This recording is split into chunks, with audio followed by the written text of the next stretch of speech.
Just looking at this Decorably Mother's Day card, it doesn't feel like a basic card. First of all, this feels like something you're gonna keep. Just by holding this in my hand, the cardboard protective cover.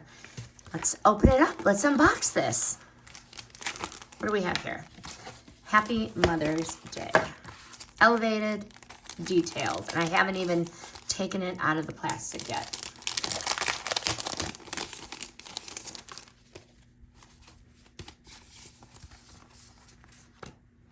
Happy Mother's Day. Beautiful design. Let's open it up.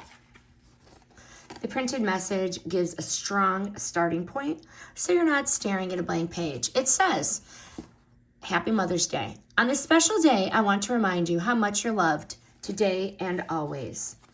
Gold foil ribbon, pearl designs makes it feel more like a gift than just a card. That is beautifully put together. Thick cardstock, lined envelope, gold lined. Look how pretty that is. Thick cardstock, thick, thick, thick.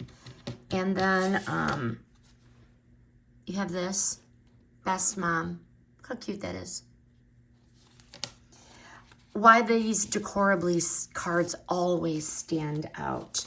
One, they want to make sure the card gets to you safely without damage with that. Two, the message inside already feels thoughtful. You just have to personalize it instead of starting from scratch. Comes fully put together, envelope and the sealing wax, so it looks finished and intentional. This feels like something Mom's going to hold onto instead of tossing it the next day. Highly recommend this Decorably Mother's Day card. This review is sponsored by the brand.